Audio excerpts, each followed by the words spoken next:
This video might jump around a little bit. There's a few loose ends left in the study guide, and I want to make sure that all classes get the same information. So if your class didn't get to some of these diagrams labeled or explained, this is the video for that.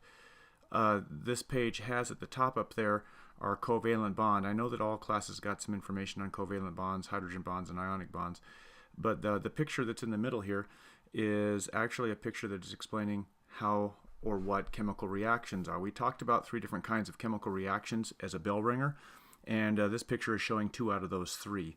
So what we have here is a picture that's kind of giving us a little bit of background information on amino acids and proteins. This right here is an amino acid. It has the acidic part right here, so we call this the acid. That's a functional group called off in solution, making this a proton or hydrogen ion donor, thus an acid.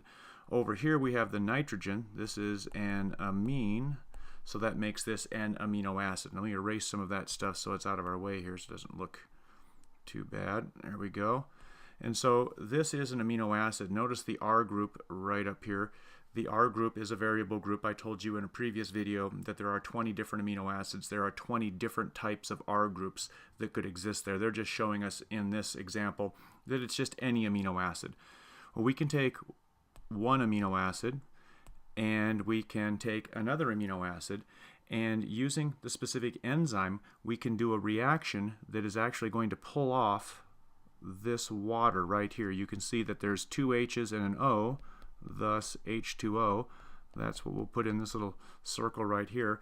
So along this arrow we have a little water being withdrawn, and this is something called dehydration synthesis. The resulting molecule is called a dipeptide, di for 2. There are 2 amino acids here held together by a covalent bond. There's the covalent bond. That is called a peptide bond. In this example, a peptide bond is the bond that holds 2 amino acids together. Each of the monomers have a specific name for the covalent bond. They're not special bonds in that they're any different than any other covalent bond, but they're special by their location. And since they're holding 2 amino acids together there, we do call them a peptide bond. So this now is a new molecule. It's a dipeptide. It's the beginnings of a protein. If we keep adding amino acids, it'll make a larger and larger molecule until eventually we have a polymer called a polypeptide, or as we could come up with a protein. Now this is a reversible reaction. There'd be another enzyme that would be involved in this, and we can take this dipeptide. Let me get rid of some of the scratching there. We can take this dipeptide, and if we add an OH to one side and an H to the other side, which again makes up water, so if we add a water here, we can do the reverse reaction and liberate 2 amino acids. This is called hydrolysis, and you can see the hydro there, and that's in reference to the water that's being added. So we have a reaction in one direction called dehydration synthesis. That reaction is very common in organic and biochemistry.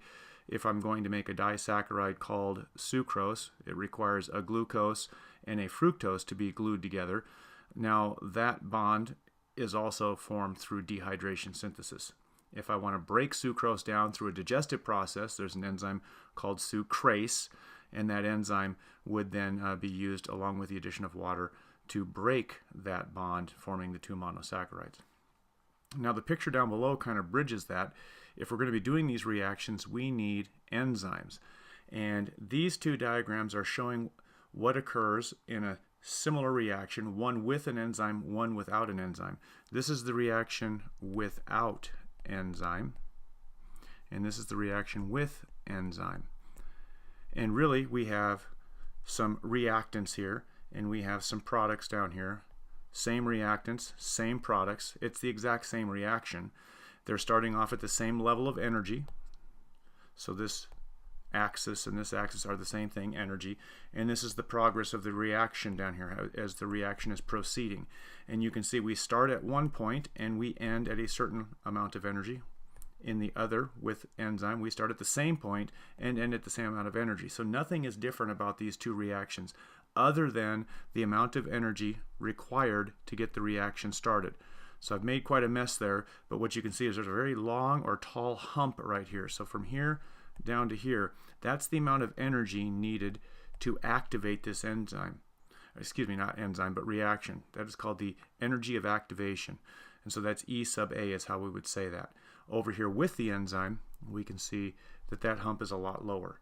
So what enzymes do is they lower activation energy. So that's what this enzyme is doing. It's lowering the activation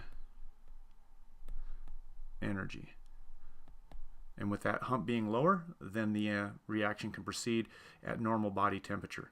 Without the enzyme, this amount of energy that needs to be added here is so high that normal body temperature is not sufficient to get the reaction to proceed fast enough.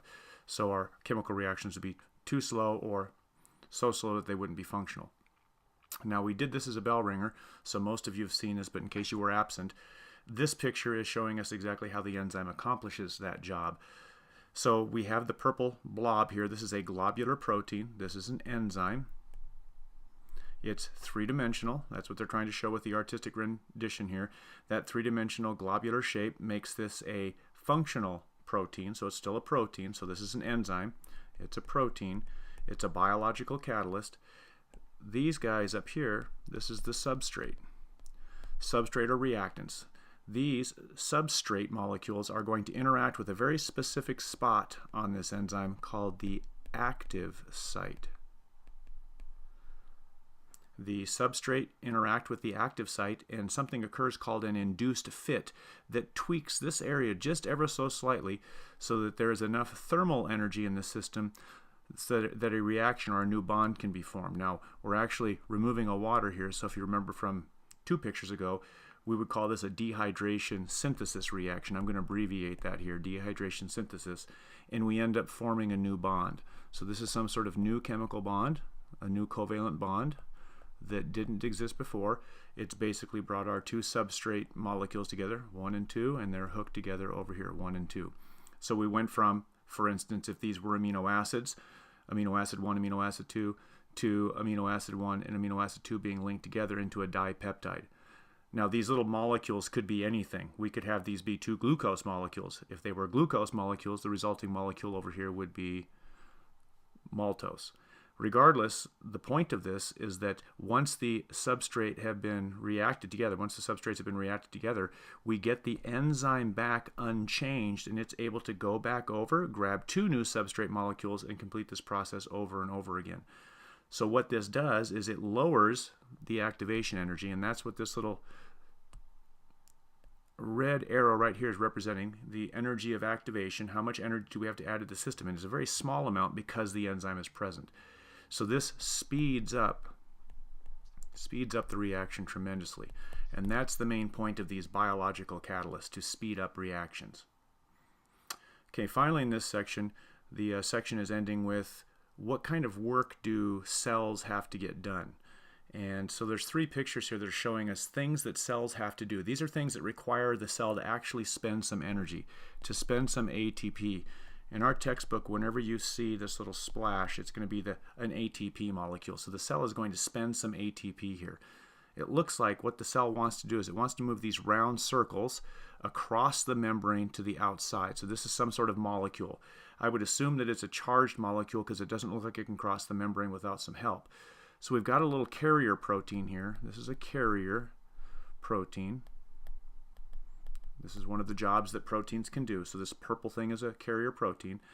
And what's going to happen is we're going to phosphorylate that, and that'll activate it. We're going to add a phosphate from the ATP, and we're going to activate that carrier. And it's going to take these blue circles from a low concentration to a high concentration. To move something against the gradient like that requires energy. We're going to learn a lot more about that in the next section here, so in the next chapter with cells. But for right now, this is a type of work that is called transport work. So cells need to do transport work. They've got to move molecules.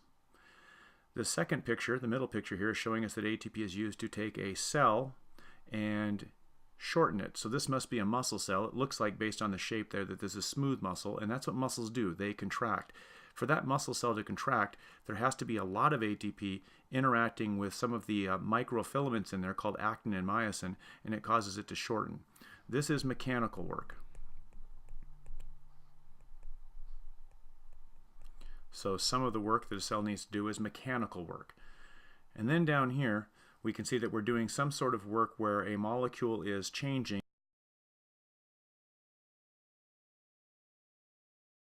polymer, and that work requires energy, and this would be chemical work. So cells have three types of work that they need to accomplish. They need to accomplish transport work, mechanical work, and chemical work.